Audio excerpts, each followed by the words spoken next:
أعوذ بالله من الشيطان الرجيم. بسم الله الرحمن الرحيم.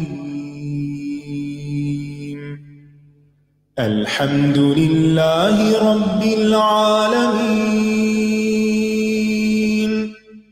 الرحمن الرحيم. مالك يوم الدين. إياك نعبد وإياك نستعين. اهدنا الصراط المستقيم. صراط الذين أنعمت عليهم غير المغضوب عليهم ولا الضالين.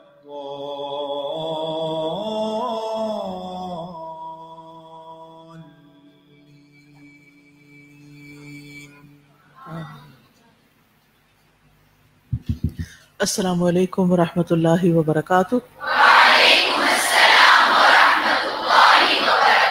کیا حال ہے سب کا؟ ویکنڈ کیسے گزرا؟ بہت اچھا۔ کچھ رشتہ داروں وغیرہ سے بھی میل ملاقات کی، کچھ امی کی خدمت کی۔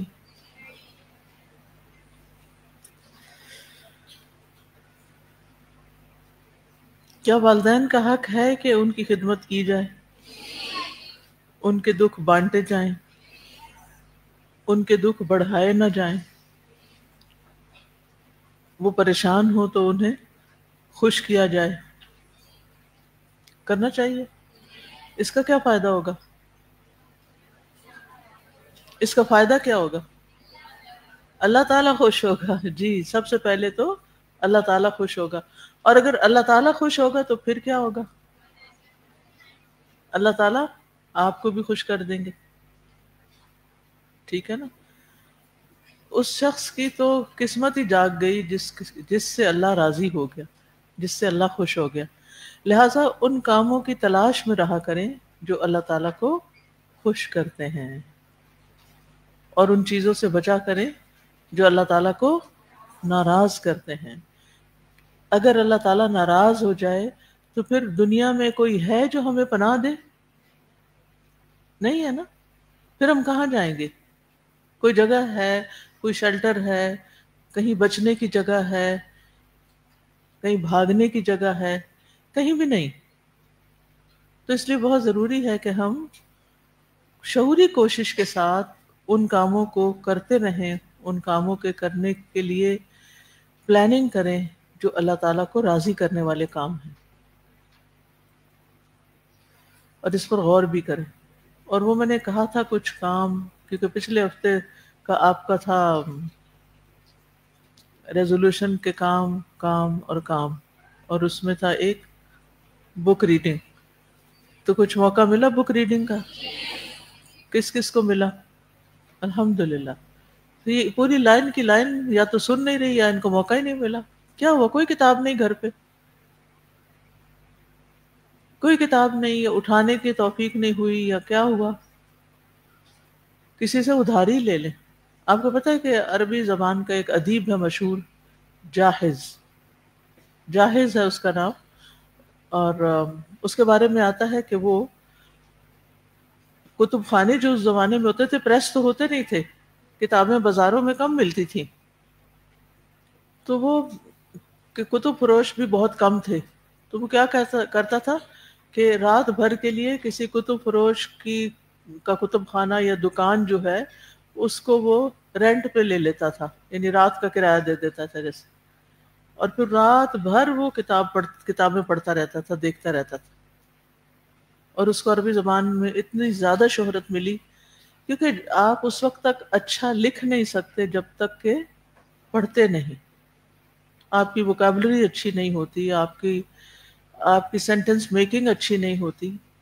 عربی ایک فرینچ رائٹر ہے والٹیر، تو اس نے الف لیلہ و لیلہ جو بہت بڑی کتاب ہے جس میں 1000 کہانیاں ہیں، اس نے 14 دفعہ پڑھی تھی، کیونکہ اس کی لینگویج بہت اچھی تھی۔ تو بعض کتابیں ایسی ہوتی ہیں نا جن کی تحریر یا بعض مؤلفین کی تحریر بہت اچھی ہوتی ہے، اس میں شستگی ہوتی ہے، روانگی ہوتی ہے. تو اگر آپ ایسی تحریریں پڑھیں، اور صرف ایک دفعہ نہیں، یہ تو میں نے پڑھی ہوئی ہے کتاب نہیں، ہر کتاب کا اپنا ایک مزاج ہوتا ہے، اور کئی کتابیں صرف ایک دفعہ نہیں پڑھی جاتی، کئی دفعہ پڑھی جاتی ہیں. اب امتحان کے لیے تو آپ کئی چیزیں کئی دفعہ پڑھ لیتے ہیں، لیکن عام زندگی میں نہیں پڑھتے. تو جو تحریر آپ کو اچھی لگے اس کو جذب کرنے کے لیے کئی دفعہ پڑھ سکتے ہیں. ٹھیک ہے انشاءاللہ. چلیے آج ہم شفا کی دعائیں اب پڑھیں گے انشاءاللہ تعالی، اور دل پریشان اور غمگین ہو تو یہ پڑھیں. ٹھیک ہے. آج تو میرے لیے بھی بڑی اچھی یہ دعا ہے، بہت موقع کی مناسبت سے آئی ہے. تو نحمده ونصلي على رسوله الكريم، اما بعد فاعوذ بالله من الشيطان الرجيم، بسم الله الرحمن الرحيم. رب اشرح لي صدري ويسر لي امري واحلل عقدة من لساني يفقهوا قولي. جی پڑھیے. اللهم إني عبدك وابن عبدك وابن أمتك، ناصيتي بيدك، ماض في حكمك، عدل في قضاؤك. أسألك بكل اسم هو لك سميت به نفسك أو علمته أحدا من خلقك أو أنزلته في كتابك أو استأثرت به في علم الغيب عندك أن تجعل القرآن ربيع قلبي ونور صدري وجلاء حزني وذهاب همي. اے اللہ، بے شک میں تیرا بندہ اور تیرے بندے کا بیٹا اور تیری بندی کا بیٹا ہوں. میری پیشانی تیرے قابو میں ہے، میرے حق میں تیرا حکم جاری ہے، تیرا فیصلہ میرے بارے میں انصاف پر مبنی ہے. میں تجھ سے سوال کرتا ہوں تیرے ہر اس نام کے ساتھ جو تو نے اپنے لیے رکھا، یا تو نے اپنی مخلوق میں سے کسی کو سکھایا، یا تو نے اپنی کتاب میں اتارا، یا تو نے اسے اپنے پاس علم غیب میں رکھنے کو ترجیح دی کہ تو قرآن کو میرے دل کی بہار، میرے سینے کا نور، میرے غم کو دور کرنے والا اور میری فکر کو لے جانے والا بنا دے. بہت ہی زبردست دعا ہے، اور اس دعا کو پڑھنے کی فضیلت بھی آتی ہے حدیث میں. یہ مسند احمد کی روایت ہے. عبداللہ بن مسعود رضی اللہ عنہ سے روایت ہے کہ رسول اللہ صلی اللہ علیہ وسلم نے ارشاد فرمایا، جس شخص کو جب کبھی کوئی مصیبت یا غم لاحق ہو اور وہ یہ کلمات کہہ لے تو اللہ تعالیٰ اس کی مصیبت اور غم کو دور کر کے اس کی جگہ خوشی عطا فرمائیں گے. کتنی بڑی بشارت. اور وہ کلمات یہ ہیں جو اس وقت آپ نے اس دعا میں پڑھے ہیں. اور اس میں آپ دیکھیں کہ انسان کو عموماً غم یا ہم یا پریشانی کیوں ہوتی ہے؟ جب اس سے کوئی چیز چلی جاتی ہے، کوئی مال کا نقصان ہو جاتا ہے، یا جان کا نقصان ہوتا ہے، یا کوئی شخص چلا جاتا ہے، یا کوئی چیز کھو جاتی ہے. یعنی عموماً انسان کو جب کوئی نقصان ہوتا ہے تو اسے غم پہنچتا ہے، یا ہم فکر فیوچر کی لگتی ہے، انزائٹی ہو جاتی ہے، کیا بنے گا، کیا ہوگا، آگے کیا ہوگا، میرا مستقبل کیا ہوگا. تو ایسے تھاٹس ہر ایک کو آتے ہیں. تو اس کے لیے ہمیں یہ دعا سکھا دی گئی. اور اس دعا میں آپ دیکھیے کہ پہلے تو اپنی حیثیت کا اظہار ہے کہ اللہم انی عبدک وابن عبدک وابن امتک، کہ اللہ تو خالق ہے اور میں مخلوق ہوں، اور میں اعتراف کرتا ہوں کہ میں تیرا ہی بندہ ہوں، تو ہی میرا مالک ہے، تو ہی میرا خالق ہے. اور نہ صرف یہ کہ میرا، بلکہ میرے ماں باپ کا بھی. اور ابتدا میں آپ دیکھیں کہ قریبی والدین کا ذکر کیا گیا ہے جن کا انسان براہ راست بچہ ہوتا ہے، بیٹی یا بیٹا. پھر یہ سلسلہ کہاں تک جا پہنچتا ہے؟ آدم اور حوا تک. تو ہم سب کے والدین کون ہیں؟ آدم اور حوا، لہٰذا ہم سب ایک دوسرے کے رشتہ دار ہیں، کیونکہ ہم سب ان کی اولاد ہیں. تو ایک ماں باپ کی اولاد آپس میں رشتہ داری ہوتی ہے نا. کل مجھے کسی نے میسج کیا مشورہ کرنے کے لیے کہ ان کی بیٹی کا ایک رشتہ آیا ہے، لڑکا ایئر فورس میں کام کرتا ہے، بہت اچھی جاب ہے اس کی، خاندان بھی بہت اچھا ہے، وہ نمازی بھی ہے، ساری چیزیں ٹھیک ہیں، لیکن ایک مسئلہ ہے، اور وہ مسئلہ یہ ہے کہ ان کی ذات مسلی ہے. مسلی ہوتا ہے؟ ہاں. جو لوگ گاؤں سے تعلق رکھتے ہیں ان کو مسلی کا مطلب آتا ہوگا. یہ مسلی کا ویسے تو مطلب ہوتا ہے نمازی. آپ کو پتہ ہے انگریز میں جب بر صغیر پر ان کی حکومت تھی تو انہوں نے جو دینی طبقہ تھا، یعنی کہ مسجد کے مولوی صاحب ہوں یا پھر جو بھی شخص دین سے تعلق رکھتا ہو یا جو نماز روزے کا پابند ہو، تو ان کو مختلف ایسے ٹائٹل دے دیے. کچھ لوگوں کو تو سر کا خطاب اور بڑے بڑے اور خطاب دیے گئے تھے، لیکن کچھ لوگوں کو جو خاص طور پر دین کے نمائندہ تھے ان کے نام کچھ اس طرح کے رکھے گئے کہ جس سے وہ گھٹیا قرار پائے.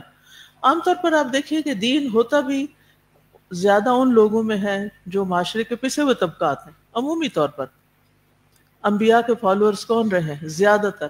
ایکسیپشنل کیسز ہمیشہ ہوتے ہیں، عبد الرحمن بن عوف جیسے یا اور اسی طرح کے صحابہ یا کچھ سردار قبیلوں کے لوگ، لیکن آپ پر ایمان لانے والوں کی جو اکثریت تھی خصوصاً ابتداء میں، اور ویسے بھی حضرت نوح علیہ السلام کے زمانے سے کتنا ارلی پیریڈ ہے، تو اس میں بھی ان کو وہ کہتے ہیں نا کہ آپ کی جو پیروی کرنے والے ہیں وہ معاشرے کے سب سے گھٹیا لوگ ہیں، تو ہم آپ ان کو اٹھائیں تو پھر ہم آ جائیں گے آپ کے پاس. تو یہ مینٹالٹی ہر دور میں رہی ہے. اگر حضرت نوح کے دور میں یہ تھی تو پھر آج آپ دیکھیں کہ کیسے آج تو فتنے اور بھی زیادہ بڑھ گئے ہیں. تو اس طرح جو ورکنگ کلاس تھی یا جو لیبر کلاس تھی وہ کام بھی کرتے تھے، محنت مزدوری بھی، اور نمازوں کے بھی پابند تھے. تو ان کا نام کیا رکھ دیا گیا؟ مسلی. کہ یہ مسلی ہے یعنی بڑی نمازیں پڑھتا ہے، یہ بڑا نمازی پرہیزگار بنتا ہے، جسے عام طور پہ ہم نماز پڑھنے والوں کو یعنی کسی نہ کسی طانہ شانہ دیتے رہتے ہیں. تو میں نے ان سے کہا کہ جب آپ کو ساری چیزیں پسند ہیں تو پھر آپ کو کیا مسئلہ ہے؟ آپ کو پتہ ہے کہ ہم سب آدم اور حوا کی اولاد ہیں، تو پھر یہ فرق کہاں سے آ گئے؟ آپ تو کسی انسان کے کام کو دیکھیں، اس کی دین کو دیکھیں، اس کے اخلاق کو دیکھیں، نہ کہ آپ ذات کو دیکھیں. اور اگر ذات میں کوئی ایسی معاشرتی اعتبار سے کوئی کمی نظر بھی آتی ہے تو بھی آپ اس کو اگنور کریں. تو کیونکہ یہ ہمارا ایک مائنڈ سیٹ بن جاتا ہے نا، یہ تو بڑے گھر کا ہے، بڑی اونچی ذات ہے اور یہ نیچ ہے. یہ ذات پات کا تصور کیا اسلام کا تصور ہے؟ وہاں بلال رضی اللہ عنہ کو عزت کس بنا پہ ملی تھی؟ ذات پات کی بنا پر یا دین کی بنا پر یا دین کے لیے قربانیاں کرنے کی بنا پر؟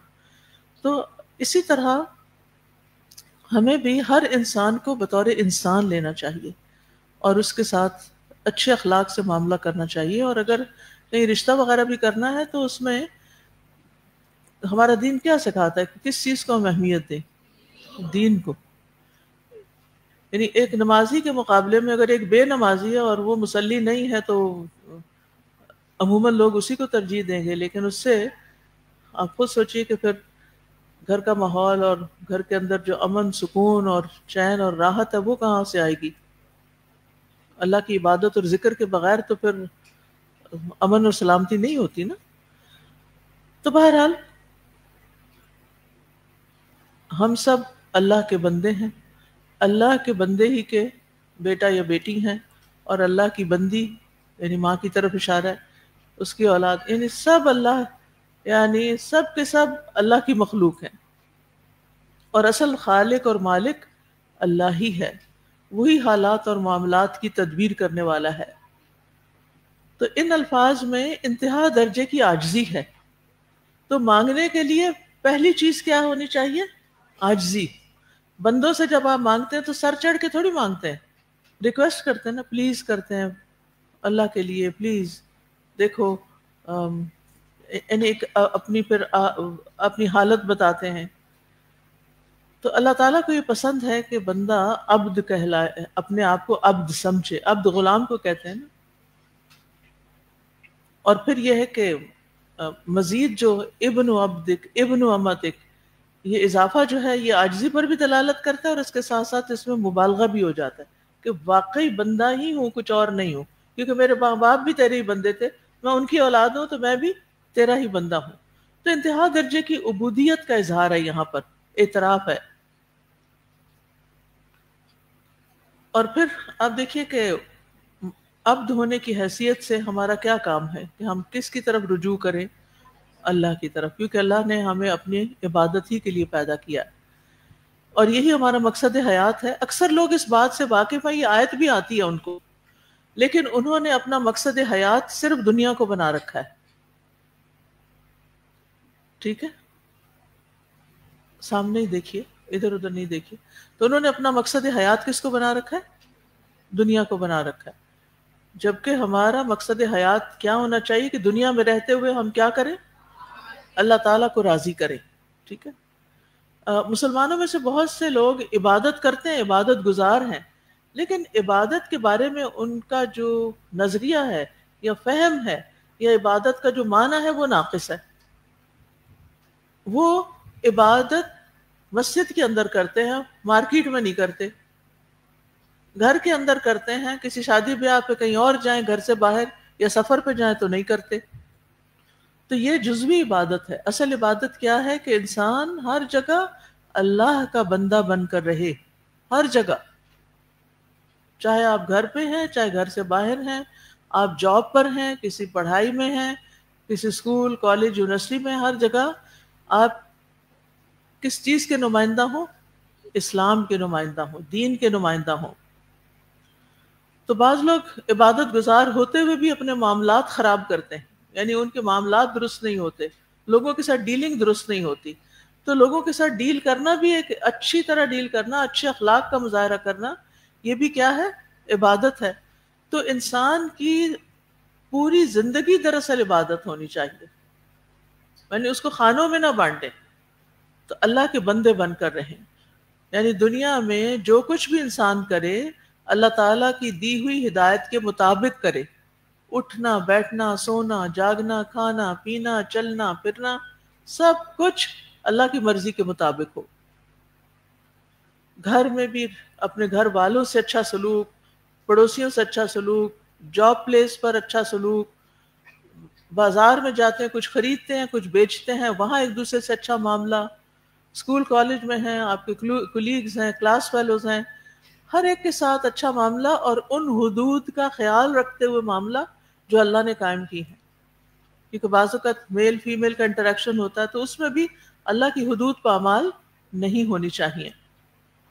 اور ایک اور چیز بھی یاد رکھیے کہ ایک بنیادی مقصد ہے ہمارا بحیثیت فرد کے، اور وہ ہے عبادت، لیکن بحیثیت امت کے بھی ہمارا ایک مقصد ہے، مقصد وجود ہے. وہ کیا ہے؟ دعوت دین. یس. انفرادیت میں کیا ہے؟ عبادت. اور اس کو کافی نہ سمجھے، یہ آدھا کام ہے بحیثیت فرد کے، لیکن بحیثیت امت کے آپ کی ذمہ داری دعوت دین بھی بنتی ہے. لیکن اکثر لوگ اس کو بھولے ہوئے ہیں. بہرحال آگے کہتے ہیں ناصیتی بیدک ماض فی حکمک عدل فی قضاؤک. ناصیہ کہتے ہیں سر کے اگلے حصے کو، یہ جو پیشانی کے اوپر بال ہوتے ہیں نا، یہاں چوٹی کہتے ہیں اس کو، ماتھے کے اوپر والے حصے پہ، یہ سر کا اگلا حصہ ہے. یعنی میرے سر کا اگلا حصہ اللہ کے ہاتھ میں ہے. کہتے ہیں کہ یہاں پر فرنٹل لوب جو ہوتا ہے اس میں اسی سے انسان کی سوچنے سمجھنے کی صلاحیت تعلق رکھتی ہے. تو یعنی میرا یعنی جہاں میں کوئی ڈیسیژن لیتا ہوں یا کوئی فیصلہ کرتا ہوں وہ سارے کا سارا آپ، چونکہ وہ آپ کے ہاتھ میں، تو آپ ہی کی مرضی اور آپ ہی کی بھلائی بھیجی ہوئی تقدیر اور اس کے مطابق میں آپ کی رضا پہ راضی رہتا ہوں.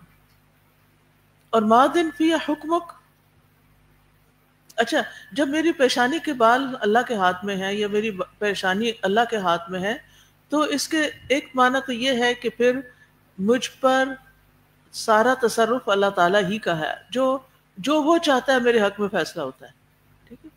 اور دوسرا یہ ہے کہ مجھے اپنی زندگی میں پرائرٹی پھر اللہ ہی کو دینی چاہیے جس کے ہاتھ میں میرے تمام معاملات ہیں. ماضٍ فی حکمک، میرے بارے میں تیرا ہی حکم چلتا ہے. حکم دو طرح کا ہوتا ہے، ایک دینی اور شرعی، اور دوسرا قدری کونی. کونی کون سا ہوتا ہے؟ جی، یعنی کہ تقدیر سے متعلق جو چیزیں ہوتی ہیں. تو یہ دونوں حکم بندے میں نافذ اور جاری ہیں، چاہے وہ ان کو چاہے پسند کرے یا ان کا انکار کرے.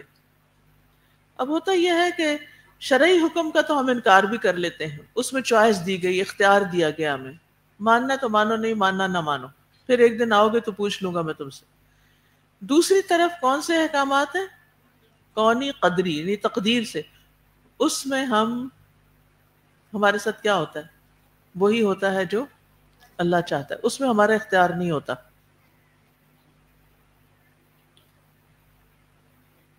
عدل فی قضاؤک، اللہ تعالیٰ کے سارے فیصلے انصاف، ہر اعتبار سے انصاف پر مبنی ہے. یعنی آپ میرے بارے میں جو بھی فیصلہ کریں وہ سراسر عدل ہے، انصاف پر مبنی ہے، کیونکہ اللہ تعالیٰ کسی پر ظلم نہیں کرتا.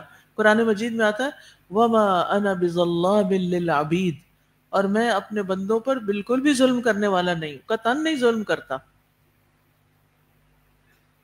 لہٰذا اللہ تعالیٰ کے فیصلے، اللہ تعالیٰ نے جو دین اور شریعت ہمیں بھیجی ہے وہ بھی عدل و انصاف پر قائم ہے، اور اس کے ساتھ ساتھ جو تقدیر ہے اللہ کی، اس میں بھی اللہ نے کسی پر ظلم نہیں کیا. اللہ کا ہر فیصلہ حکمت اور مصلحت پر مبنی ہوتا ہے. وَمَا رَبُّكَ بِظَلَّامٍ لِّلْعَبِيدِ.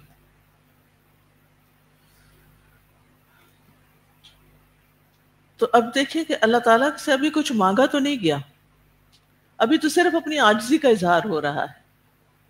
اپنی حاجت پیش کرنے سے پہلے عاجزی کا اظہار ہو رہا ہے کہ میں کچھ نہیں، سارے فیصلے تیرے ہاتھ میں ہے، سارا اختیار تو تیرے پاس ہے. اسألک، اب سوال، یہ دعائے سوال ہے، ٹھیک ہے. اسألک بکل اسم ہوا لک، میں سوال کرتا ہوں تجھ سے ہر اس اسم نام کا واسطہ دے کر جو آپ کے لیے ہے، یعنی آپ کے ہر نام کا واسطہ دے کر میں سوال کرتا ہوں. کون سا نام؟ سمیت بہ نفسک، جو آپ نے اپنے لیے خود رکھا، یعنی آپ نے اپنا نام رکھا. سمیت بہ نفسک، تو اس سے یہ پتہ چلتا ہے کہ کوئی اور اللہ تعالیٰ کا نام نہیں رکھ سکتا. اللہ تعالیٰ کے بس وہی نام اوتھینٹک ہیں جو اللہ تعالیٰ نے خود اپنے لیے رکھے. بعض لوگوں نے کیا کیا، اللہ تعالیٰ کے افعال سے خود نام گھڑ لیے، تو یہ طریقہ درست نہیں. او علمتہ احدا من خلقک، یا آپ نے اپنی مخلوق میں سے کسی کو سکھایا.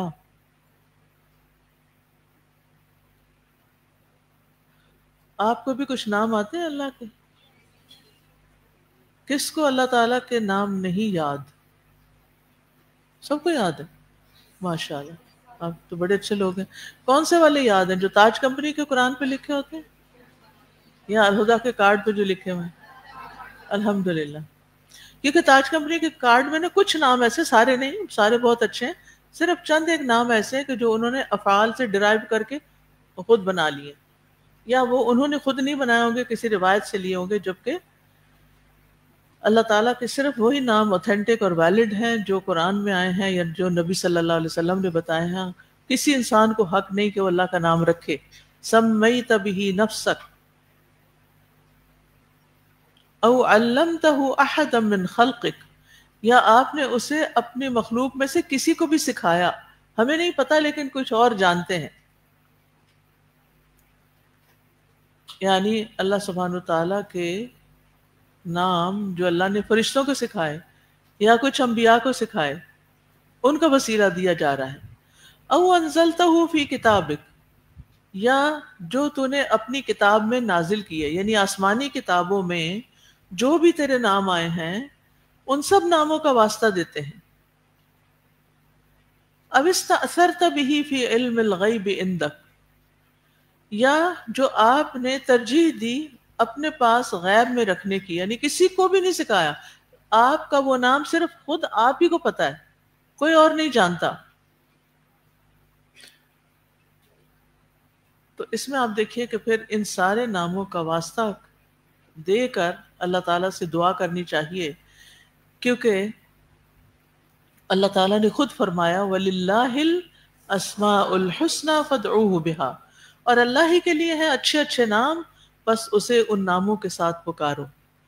یعنی وہ نام جو اللہ نے اپنے لیے خود پسند کیے اور جو اللہ کے کمال اور جلال کے لائق ہیں، یا آسمانی کتابوں میں آئے ہیں، یا اللہ نے کسی نبی فرشتے وغیرہ کو نام سکھائے ہیں، ان سارے ناموں کا واسطہ. ابو نضرہ کہتے ہیں کہ ایک مرتبہ جامع بصرہ، یعنی بصرہ کی بڑی مسجد کے ممبر پر خطبہ دیتے ہوئے ابن عباس رضی اللہ عنہما نے فرمایا کہ رسول اللہ صلی اللہ علیہ وسلم نے فرمایا میں اللہ کے سامنے سجدہ ریز ہو جاؤں گا اور اس کی ایسی تعریف کروں گا کہ مجھ سے پہلے کسی نے ایسی تعریف نہ کی ہوگی اور نہ کوئی بعد میں کر سکے گا. تو وہ کون سے نام ہوں گے، وہ کون سی صفات ہوں گی اللہ تعالیٰ کی کہ جن کے ساتھ وہ اللہ تعالیٰ کو پکاریں گے؟ تو یہ تو وہیں جا کے پتہ چلے گا، کیونکہ یہاں نہیں، دنیا میں آپ بتا کے نہیں گئے. اور یہ بھی یاد رکھیے کہ اللہ تعالیٰ کے نام کسی خاص گنتی میں محصور نہیں. محصور کا مطلب ہے اس میں جکڑے ہوئے نہیں، جسے عام طور پہ کہتے ہیں نا 99 نیمز. تو اللہ تعالیٰ کے 99 سے بھی زیادہ نام ہیں. اگر آپ میں سے کسی نے فقہ اسماء اللہ الحسنہ پڑھی ہو، آپ میں سے پڑھا ہے کسی نے یہ کورس کیا؟ اچھا الحمدللہ کچھ لوگوں نے کیا ہوا. جنہوں نے نہیں کیا میں ہائیلی ریکمینڈ کروں گی کہ اللہ تعالیٰ کے ناموں کے بارے میں جاننے کے لیے فقہ القلوب کا جو باب ہے الاسماء الحسنہ کے بارے میں، وہ پڑھنا شروع کر دیں. اگر آپ کو عربی آتی ہے تو کتاب سے بھی پڑھ لیں گے تو بڑا فائدہ ہے، ورنہ اس کی ٹرانسلیشن بھی ہے آڈیو میں. اور اب تو چیٹ جی پی ٹی آپ کو ترجمہ کر دے گی، استاد کی ضرورت نہیں رہی. اچھا جناب، تو اس میں آپ دیکھیے کہ یہ جتنے بھی الفاظ آئے ہیں اس جملے کو تقسیم کرنے کے لیے ہیں کہ بِكُلِّ اسْمٍ هُوَ لَكَ، یعنی وہ سارے نام جو، یعنی اس کی ڈیٹیل بتائی گئی کہ جو آپ نے غیب میں رکھے، جو کسی کو سکھائے یا پھر صرف آپ ہی کو معلوم ہے. تو ان سارے ناموں کا واسطہ دیتی ہوں. سبحان اللہ، ایک نام کا بھی واسطہ دے کر اللہ کو پکاریں تو دعا قبول ہوتی ہے. یا اللہ، یا پھر یا رحمان، یا رحیم، یا کریم، یا ذل جلال والاکرام، یا حی یا قیوم برحمتک استغیث. یہ سارے نام ایسے ہیں کہ جن کے ساتھ اللہ کو پکارے تو کیا ہوتا ہے؟ دعا قبول ہوتی ہے. یس. اور پیچھے آپ پڑھ بھی چکے ہیں، حضرت انس سے روایت ہے، حضرت انس سے روایت ہے کہ ایک مرتبہ نبی اکرم صلی اللہ علیہ وسلم مسجد میں داخل ہوئے تو ایک شخص نماز پڑھنے کے بعد دعا کرتے ہوئے کہہ رہا تھا اللہم لا الہ الا انت المنان بدیع السماوات والارض ذل جلال والاکرام. اے اللہ تیرے علاوہ کوئی عبادت کے لائق نہیں، تو ہی احسان کرنے والا، آسمانوں اور زمین کو پیدا کرنے والا اور عظمت و کرم والا ہے. آپ نے فرمایا کیا تم جانتے ہو کہ اس نے کن الفاظ سے دعا کی ہے؟ اس نے اللہ سے اس کے اسم اعظم کے وسیلے سے دعا مانگی ہے. اگر اس کے وسیلے سے دعا کی جائے تو دعا قبول ہوتی ہے، اور اگر سوال کیا جائے تو عطا کر دیا جاتا ہے. یہ دعا بڑی قیمتی دعا ہے، پیچھے شفا کی دعاؤں میں آ چکی ہے. ٹھیک ہے، تو یا منان، یا اللہ، بدیع السماوات والارض، یا ذل جلال والاکرام. تو انشاءاللہ آپ اللہ تعالیٰ کو جب اس طرح پکاریں گے تو اللہ تعالیٰ آپ کی دعا سنیں گے. اسی طرح ایک اور روایت بھی اس میں آتی ہے اللہم انی اسألک بأن لک الحمد لا الہ الا انت وحدک لا شریک لک المنان بدیع السماوات والارض ذل جلال والاکرام. اے اللہ، میں تجھ سے مانگتا ہوں اس وسیلے سے کہ ساری حمد تیرے لیے، تیرے سوا کوئی اور معبود نہیں، تو اکیلا ہے، تیرا کوئی شریک نہیں، تو ہی بہت زیادہ احسان کرنے والا اور آسمان و زمین کو پیدا کرنے والا ہے، جلال اور اکرام والے، ذل جلال والاکرام. نبی صلی اللہ علیہ وسلم نے فرمایا یقیناً تو نے اللہ سے اس اسم اعظم کے ساتھ دعا مانگی ہے، جب اس کے ذریعے دعا مانگی جائے تو اللہ اسے ضرور قبول کرتا ہے، اور جب اس کے ذریعے سوال کیا جائے تو وہ ضرور عطا کرتا ہے۔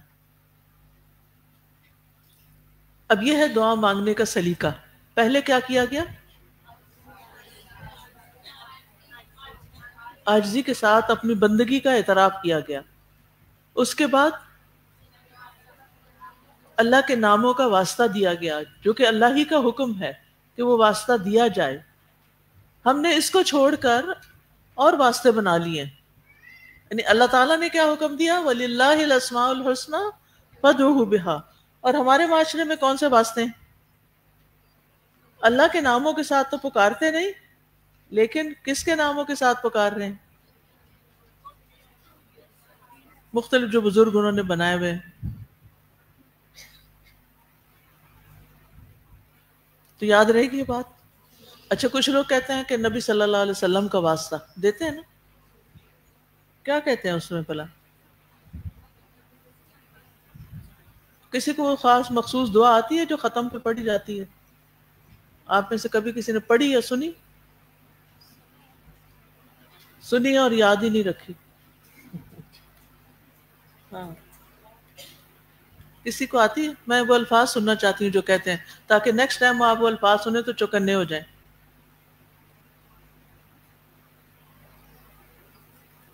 جی ہاں، آخری لائن جاتے چلے، آخری پڑھ دیں، مائک دیجیے ان کو۔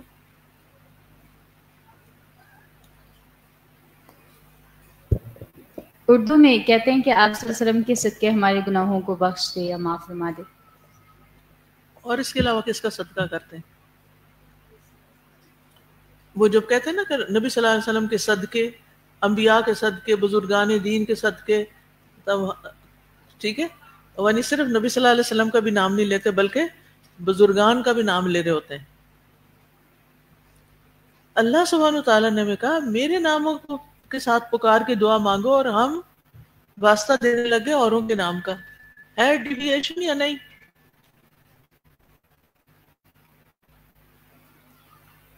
تو بہرحال یہ ان ناموں کا واسطہ دے کر یہ اس آیت کی اولی دلیل ہے کہ کس طرح پھر اللہ کے ناموں کو کے ساتھ پکارا جائے۔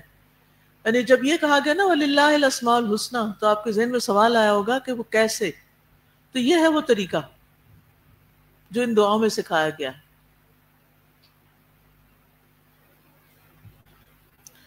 یہ سارا واسطہ وسیلہ دے کے کیا مانگا؟ ان تجعل القرآن ربیع قلبی ونور صدری وجلاء حزنی وذہاب ہمی۔ ہر کھو جانے والی چیز کا نعم البدل عوض کیا ہے؟ قرآن۔ جو بھی اپنے غم کو قرآن سے ہیل کرنا چاہے گا تو قرآن اس کو فائدہ دے گا۔ آج آپ دیکھیں کہ لوگ اپنے غم بھلانے کے لیے جو تھراپی سیشنز لیتے ہیں، کتنے کتنے پیسے اس پر خرچ کرتے ہیں۔ آپ میں سے کبھی کسی نے تھراپی لی ہے؟ جی آپ نے لی سائیکارٹسٹ کے پاس؟ کتنا پیمنٹ کیا تھا؟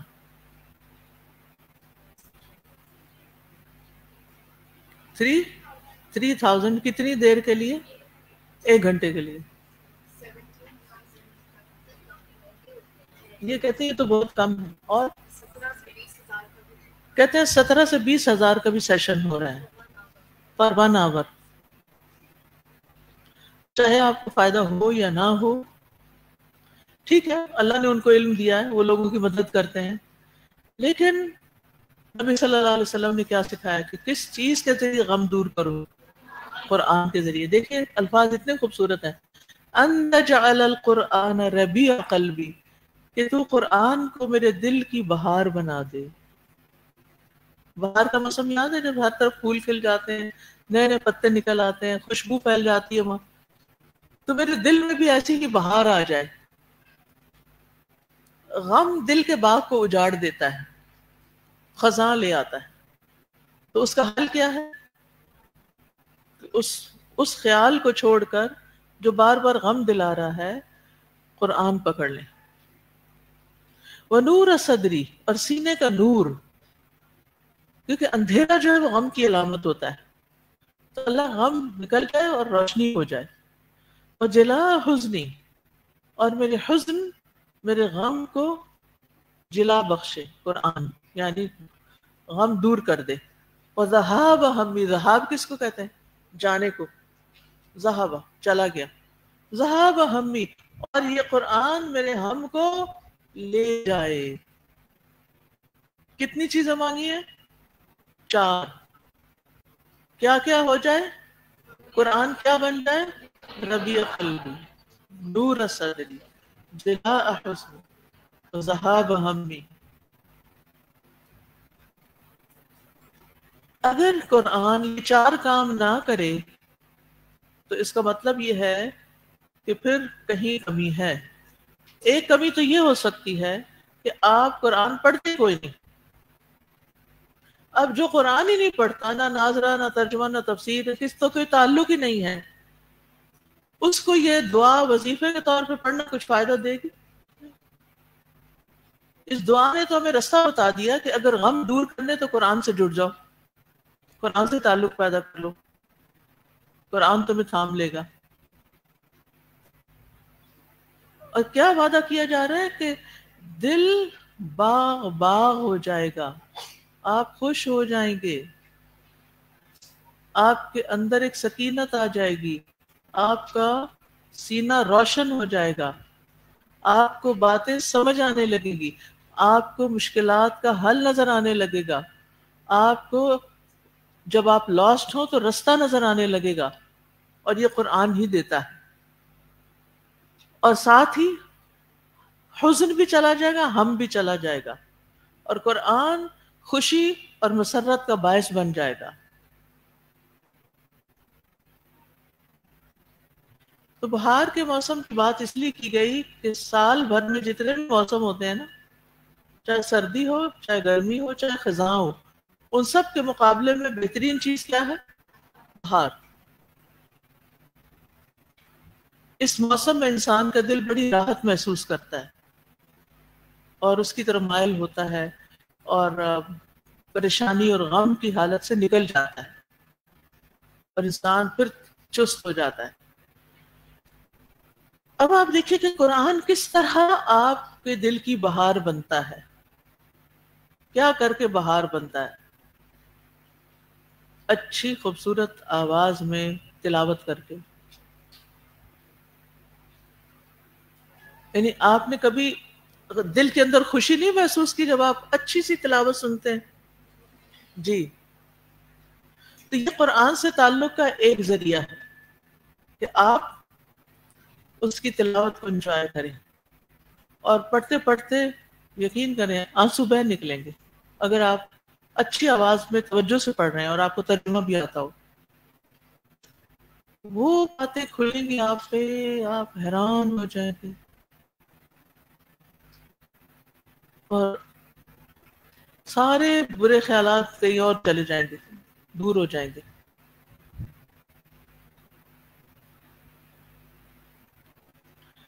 ہم میں سے کون کون خوش ہونا چاہتا ہے؟ کون کون دل میں بہار چاہتا ہے؟ ہم سب چاہتے ہیں. تو نسخہ بتا دیا گیا ہے، کیا کرو؟ قرآن کی تلاوت کرو. کیسے؟ خوبصورت آواز کے ساتھ. وہ سب کچھ پتا ہے آپ کو. اچھا، دوسری کیا چیز بتائی گئی؟ نور صدری. قرآن سینے کو نور کب بخشتا ہے؟ جب دل میں معرفت آتی ہے، اللہ کی پہچان آتی ہے قرآن کے ذریعے، حق و باطل میں فرق انسان جان لیتا ہے، اسے مسائل کا حل نظر آنے لگتا ہے، شرح صدر ہو جاتا ہے، سینے کا بوجھ ہٹ جاتا ہے. جو بھی آپ کو مسئلہ پیش ہے، کیا آپ کے ساتھ کبھی یہ ہوا کہ آپ کسی مسئلے کے ساتھ کلاس میں داخل ہوئے اور اس دن کی آیات آپ ہی کے مسئلے کا حل تھا؟ کس کس کے ساتھ ہوا؟ ماشاءاللہ، سب کا یہ ایکسپیرینس ہے کہ آپ کے سوالوں کے جواب ملنے لگتے ہیں اس میں. جب میں تفسیر پڑھا رہی تھی نا تو ایک دن پڑھا کے آتی تھی وہ سارے مسئلے حل ہو گئے. تو پھر آنکھ کے کھولنے سے پہلے میں اپنے آپ کو ایکسائٹیڈ فیل کرتی تھی، ایکسائٹمنٹ میں ہوتی تھی. اچھا بھلا کل کیا آ رہا ہے، دیکھو تو صحیح کل کے کون سی آیتیں ہیں اور ان میں کیا میسج ہے اور ان میں کیا سبق ہے. اور پھر یہی ہوتا تھا، ادھر سے کوئی مسئلہ پیش آیا اور ساتھ ہی اللہ نے رہنمائی کر دی. قل ان ھدی اللہ ھو الھدی، آپ کہہ دیجئے کہ بے شک اللہ کی ہدایت ہی اصل ہدایت ہے. اور یہ ہدایت کہاں ہے؟ قرآن میں. اچھا آپ یہ بھی تو کہہ سکتے ہیں کہ کس کو پتا جو قرآن میں لکھا ہے وہ صحیح ہے کہ نہیں. تو بعض لوگ یہ کہتے ہیں، سمجھتے ہیں کہ ضروری تو نہیں کہ جو کچھ قرآن کہتا ہے وہ صحیح ہو. تو آپ کیا کہتے ہیں، شک میں ہے یا یقین میں کہ صحیح ہے؟ کوئی دلیل دیجیے مجھے، کس بات کا یقین ہے آپ کو کہ واقعی یہ کلام اللہ کی طرف سے ہے؟ لا ریب فیہ، کسی کتاب میں یہ دعویٰ نہیں کیا گیا کہ لا ریب فیہ، اور کسی کتاب میں یہ نہیں کہا گیا وَإِن كُنتُمْ فِي رَيْبٍ مِّمَّا نَزَّلْنَا عَلَىٰ عَبْدِنَا فَأْتُوا بِسُورَةٍ مِّن مِّثْلِهِ وَادْعُوا شُهَدَاءَكُم مِّن دُونِ اللَّهِ إِن كُنتُمْ صَادِقِينَ. اگر تمہیں کوئی شک ہے، ان کنتم فی ریب مما نزلنا علی عبدنا، اس کے بارے میں جو ہم نے اپنے بندے یعنی محمد صلی اللہ علیہ وسلم پر نازل کیا، کتاب اور سنت دونوں کی طرف اشارہ ہے. نہیں سوری، یہاں کتاب کی طرف اشارہ ہے، باقی جگہوں پر معنی سٹریچ کر لیا جاتا ہے، سنت بھی بیچ میں شامل ہو جاتی کیونکہ وہ بھی آپ ہی کے تھرو آئی. خیر، تو اللہ تعالیٰ نے 1400 سال سے چیلنج کیا ہوا ہے سب کو، اس جیسی کوئی صورت بنا لاؤ. وقتاً فوقتاً لوگوں نے کوششیں کی لیکن کامیاب نہیں ہو سکے. آپ کو بھی چیلنج ہے، اگر آپ کو کوئی شک ہے، قرآن آپ کو بھی خطاب کر رہا ہے تو پھر اس جیسی کوئی صورت بنا لو، 10 آیتیں بنا لو، اس جیسا کوئی کلام پیش کرو. قُلْ لَئِنِ اجْتَمَعَتِ الْجِنُّ وَالْإِنسُ یا انس والجن، جن والانس، قُلْ لَئِنِ اجْتَمَعَتِ الْإِنسُ وَالْجِنُّ عَلَىٰ أَن يَأْتُوا بِمِثْلِ هَٰذَا الْقُرْآنِ لَا يَأْتُونَ بِمِثْلِهِ وَلَوْ كَانَ بَعْضُهُمْ لِبَعْضٍ ظَهِيرًا. کہہ دیجئے سارے جن مل جائیں، سارے انسان کٹھے ہو جائیں، عَلَىٰ أَن يَأْتُوا بِمِثْلِ هَٰذَا الْقُرْآنِ، اس بات پہ کٹھے ہوں کہ اس قرآن جیسے کوئی چیز بنا کے لائیں، لیکن وہ نہیں بنا سکیں گے چاہے وہ ایک دوسرے کے مددگار ہی کیوں نہ ہو. یہ اس قرآن کی سچائی کی بہت بڑی دلیل ہے اور ایمان کی پختگی کی بھی، کہ دل سے شک نکال دیں کہ آپ جو کچھ پڑھ رہے ہیں پتہ نہیں وہ صحیح ہے کہ نہیں. لفظ لفظ پڑھ رہے ہیں آپ، کچھ چھپایا ہوا نہیں ہے آپ سے. اچھا اب آپ دیکھیے کہ جب شک نکل جاتا ہے نا تو پھر انسان ہر آیت کو کیسے پڑھتا ہے، پوری توجہ سے پڑھتا ہے کہ یہ ہے اصل ہدایت، یہاں سے ہدایت ملے گی، یہاں سے میرے سوالوں کے جواب ملیں گے، یہاں سے مجھے روشنی ملے گی. تو دل کے اندھیرے پھر چھٹنے لگتے ہیں، دل روشن ہونے لگتا ہے. اور جب دل روشن ہوتا ہے نا تو وہ باتیں سمجھ آتی ہیں جو کالے دل کو یا اندھیرے دل کو سمجھ نہیں آتی. تو نور صدری کیا ہے؟ علم و معرفت، قرآن کا علم و معرفت. بہار بنے گی جب آپ اچھی تلاوت کریں گے، سنیں گے، اور علم اور معرفت کی روشنی سے دل روشن ہو جائیں گے. اور پھر 2 اور کام بھی ہوں گے، وَجَلَاءَ حُزْنِي وَذَهَابَ هَمِّي، غم اور پریشانیاں چھٹ جائیں گی. وہ کیسے؟ کیونکہ قرآن شفا ہے. وَنُنَزِّلُ مِنَ الْقُرْآنِ مَا هُوَ شِفَاءٌ وَرَحْمَةٌ لِّلْمُؤْمِنِينَ وَلَا يَزِيدُ الظَّالِمِينَ إِلَّا خَسَارًا. اور جو ہم قرآن میں سے نازل کر رہے ہیں وہ ایمان لانے والوں کے لیے تو شفا ہے. ایمان کے ساتھ آپ کو یقینی طور پر اس قرآن سے شفا ملے گی، لیکن ظالموں کو یعنی جو ایمان نہیں لائیں گے ان کو وہ خسارے میں اضافہ کرے گا، ان کا نقصان بڑھتا جائے گا. سورۃ فصلت میں آتا ہے قل هو للذین آمنوا ھدی وشفاء، کہہ دیجئے وہ ان کے لیے جو ایمان لائے ہدایت اور شفا ہے. تو اس قرآن کو پڑھنے سے پہلے، اس سے فائدہ اٹھانے سے پہلے اس پر ایمان لانا ضروری ہے کہ یہ اللہ کی کتاب ہے، اور یہ واحد محفوظ کتاب ہے آسمانی کتابوں میں سے جو لوگوں کی ہدایت کے لیے اللہ نے اس کی حفاظت کو خود ذمہ لے لیا ہے.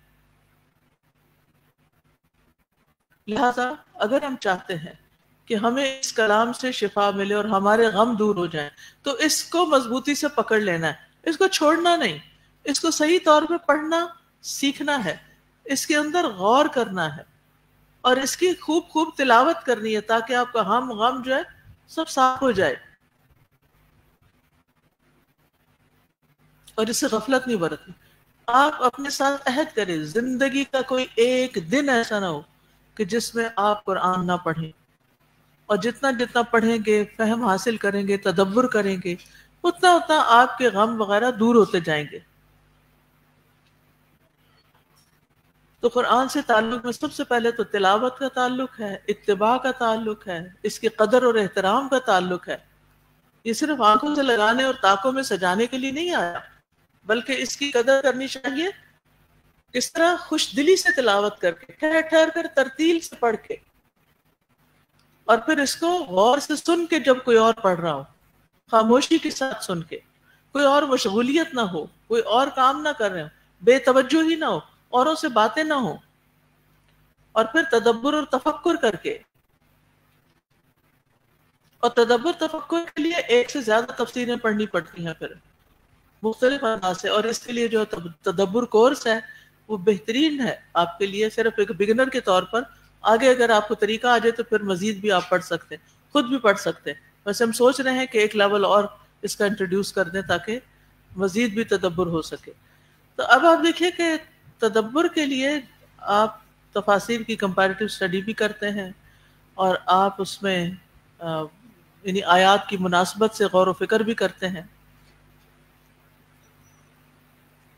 اور اس کے لیے علم کی ضرورت ہوتی ہے، وقت کی ضرورت ہوتی ہے، محنت کی ضرورت ہوتی ہے.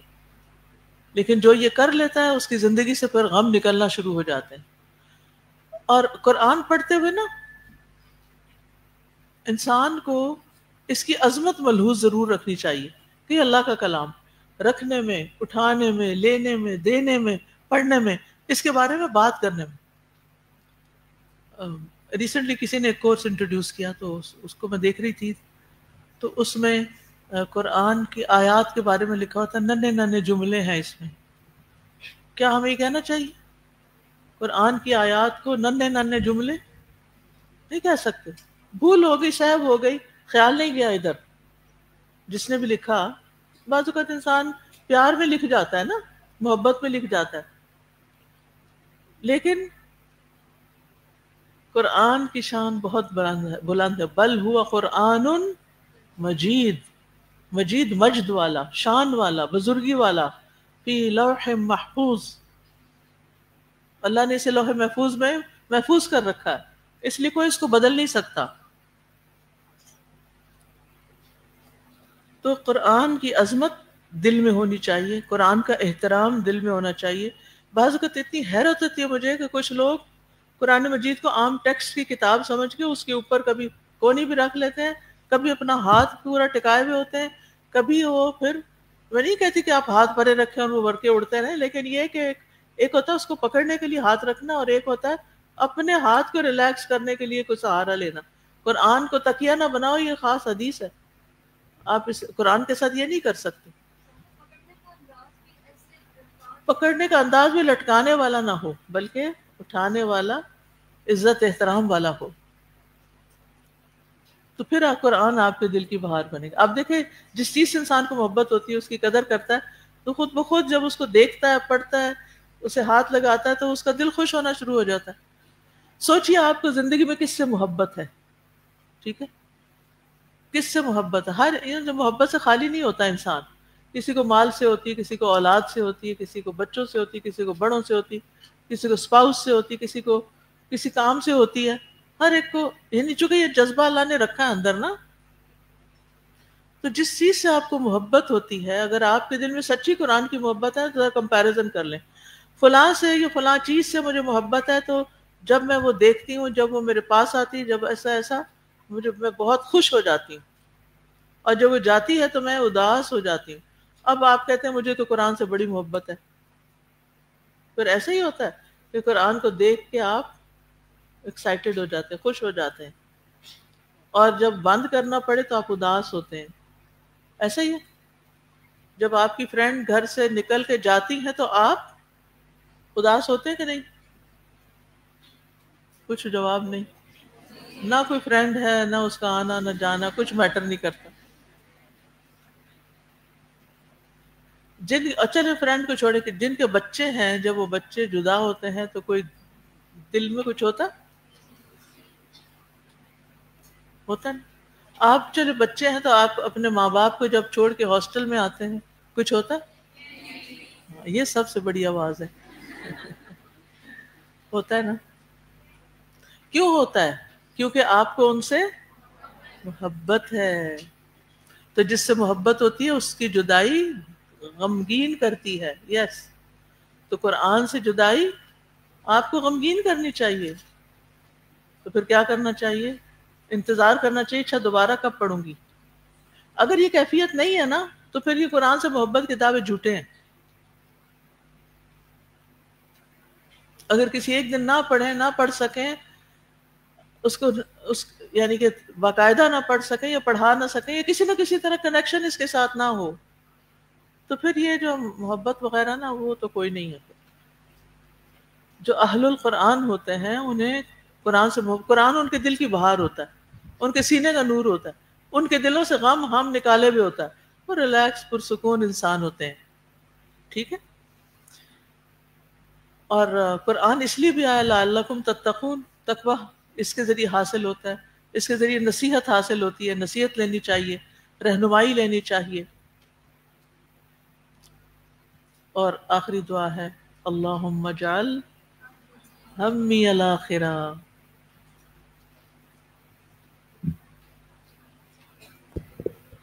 اللهم اجعل همي الآخرة. اے اللہ میرا ہم و غم آخرت کو بنا دو.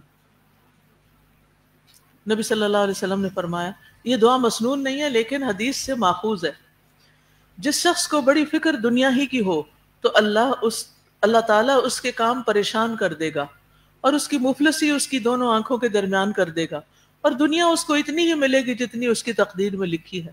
اور جس کی نیت اصل آخرت کی طرف ہو تو اللہ تعالیٰ اس کے سب کام درست کر دے گا اور اس کے دل میں بے پرواہی ڈال دے گا، اور دنیا جھک کر اس کے پاس آئے گی.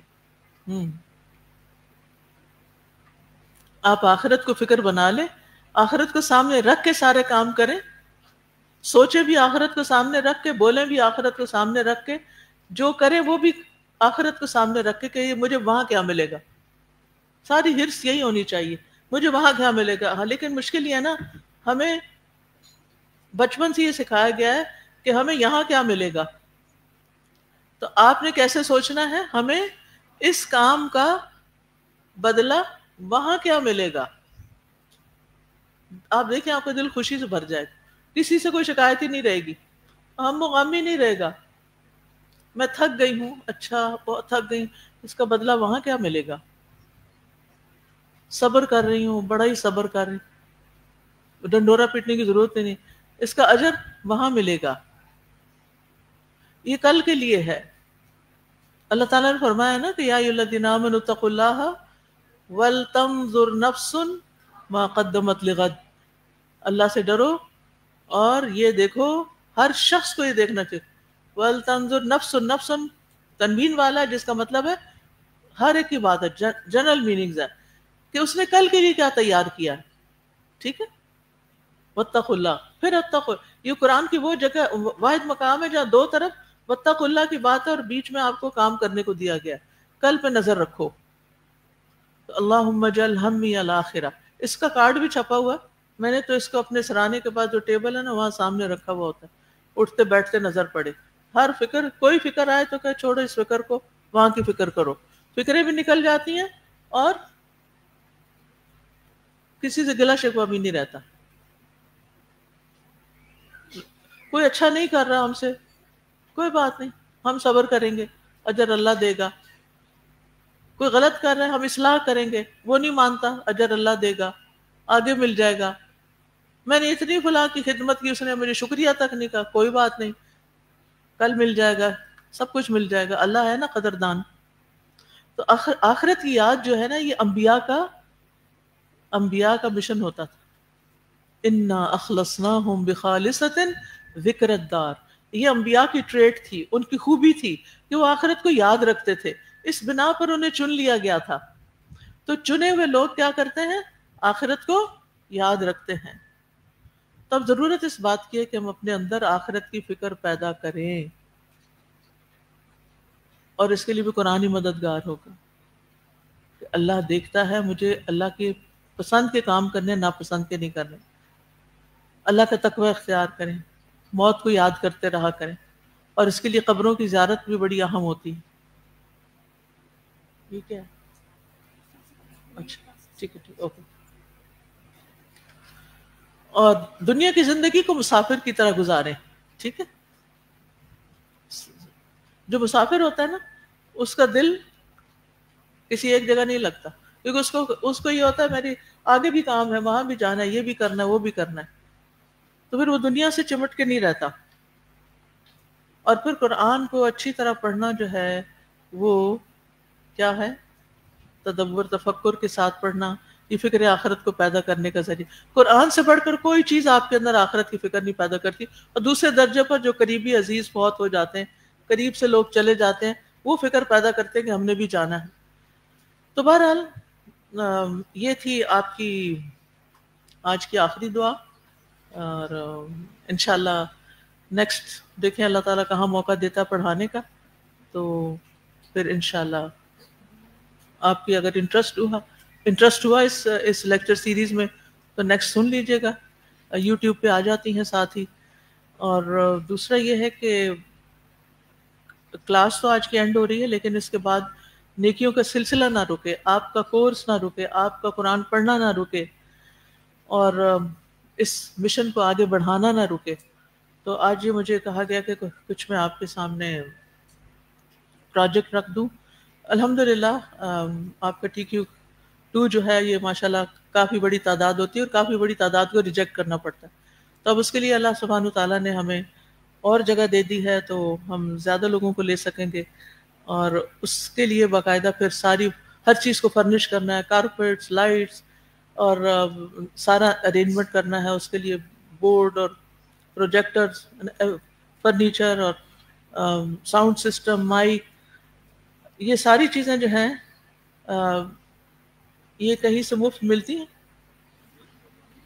اگر کوئی پتہ بتا دے تو ہم ذرا وہاں جا کے لے آئیں، اٹھا کے لگا لیں، یا اس پہ کچھ کاسٹ آتی تو وہ کس کو دینی چاہیے؟ ہم سب کو مل کے اکٹھے اس میں حصہ ڈالنا چاہیے.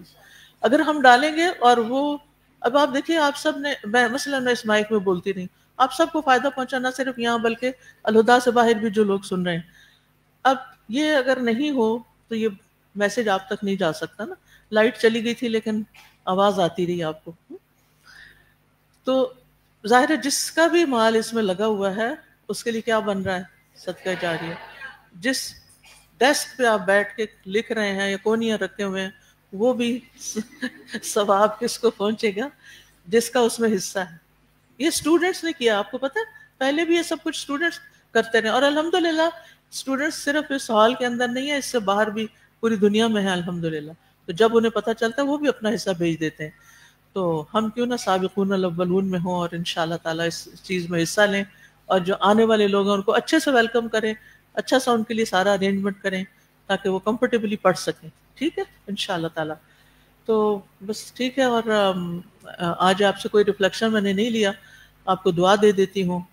جو مسافر دعا دیتا ہے جانے والا پیچھے والوں کو، استودعکم اللہ الذی، آتی ہے دعا، استودعکم اللہ الذی لا تضیع ودائعہ، میں اس اللہ کے سپرد آپ کو کرتی ہوں جس کے حوالے کی ہوئی چیز امانت ضائع نہیں ہوتی. تو میں نہیں چاہتی کہ آپ میں سے کوئی ایک بھی ضائع کرے اپنا وقت یا اپنی زندگی یا کبھی بھی قرآن سے دور ہو. انشاءاللہ اللہ نے چاہا تو کچھ عرصے کے بعد پھر ملاقات ہوگی، لیکن اس وقت تک کچھ لوگ پھر جا چکے ہوں گے. لیکن جانے والوں کو بھی میں یہی پیغام دوں گی کہ آپ جہاں بھی ہوں، یعنی قرآن صرف الہدا کی چھت کے نیچے نہیں ہے، یہ تو ایک آپ کو فیسیلیٹیٹ کیا جاتا ہے، لیکن یہ تو زندگی بھر آپ کا ساتھی رہنا چاہیے. موت کے بعد بھی ساتھی ہونا چاہیے، قبر میں ساتھ جانا چاہیے. قبر میں وہ لوگ وہ رکھتے ہیں نا پتہ نہیں 250 پارے وغیرہ، وہ نہیں ساتھ جاتے جو اور لوگ پڑھتے ہیں، ساتھ جاتا ہے جو آپ پڑھ کے اپنے سینے میں لے کے جا رہے ہوتے ہیں. ٹھیک ہے نا، تو اس کی فکر کریں.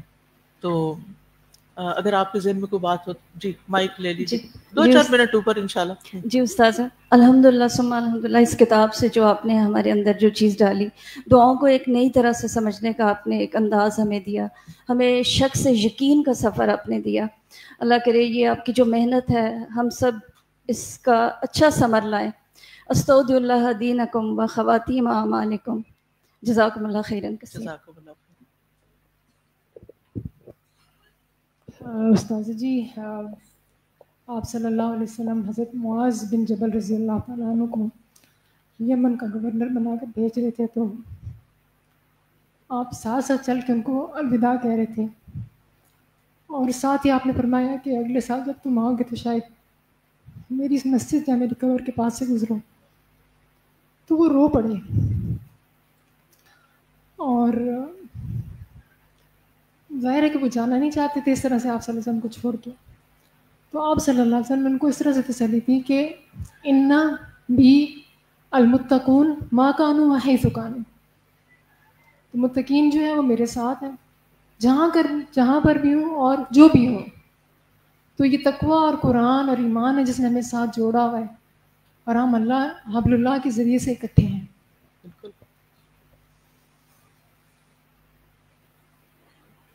ہمارا کچھ کرنا چاہیے.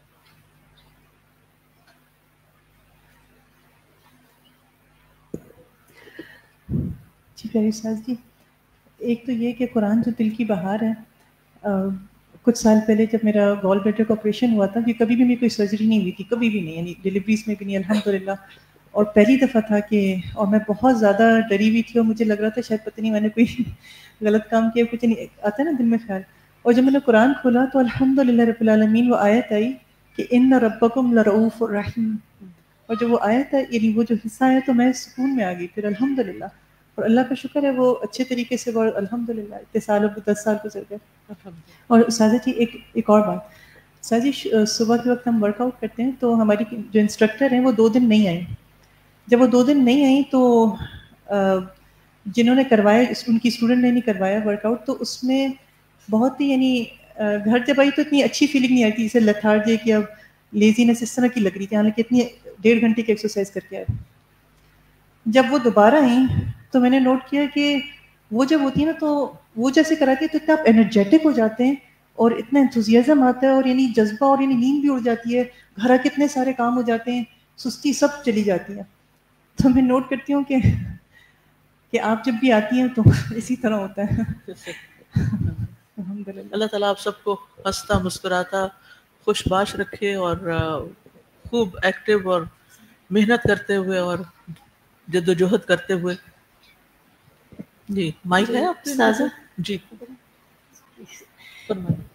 استاذہ، میں نے اپنے یہ اوور ویٹ کو کبھی ایسا بیماری نہیں لیا تھا، اور یہ بک جب میں نے پڑھنا سٹارٹ کی تو الحمدللہ میں نے اس کو سیریسلی لینا سٹارٹ کیا. حالانکہ اس سے پہلے میں نے بڑے جم جوائن کیے، بڑے نیوٹریشنسٹ سے ورکنگ کی، لیکن الحمدللہ ان دعاؤں نے مجھے لٹرلی بہت زیادہ فرق کیا.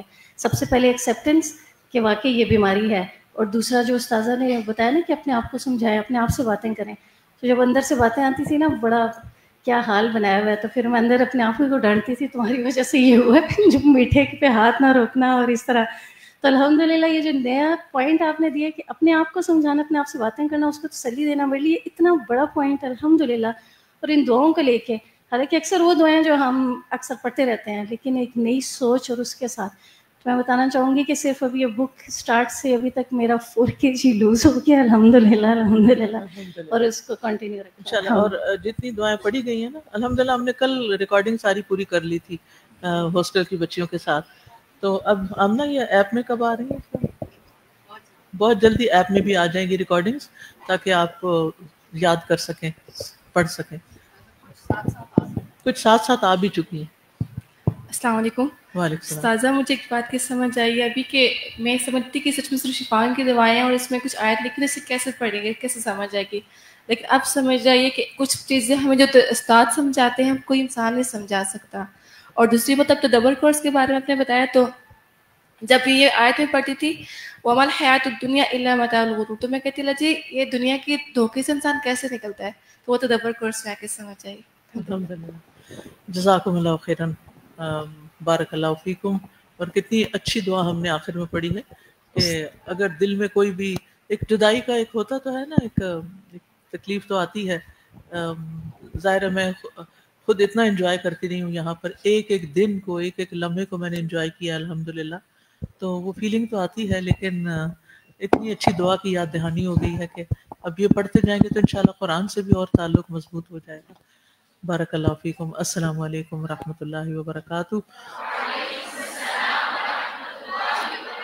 سبحانک اللہم وبحمدک، اشہد ان لا الہ الا انت، استغفرک واتوب الیک.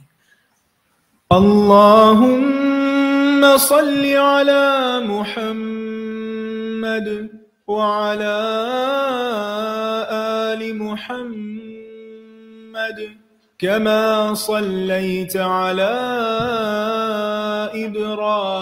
إبراهيم وعلى آل إبراهيم إنك حميد مجيد. اللهم بارك على محمد وعلى آل محمد كما باركت على إبراهيم وعلى آل إبراهيم إنك حميد مجيد. السلام علیکم ورحمۃ اللہ. جو بھی اناؤنسمنٹ ہوئی ہے نا کہ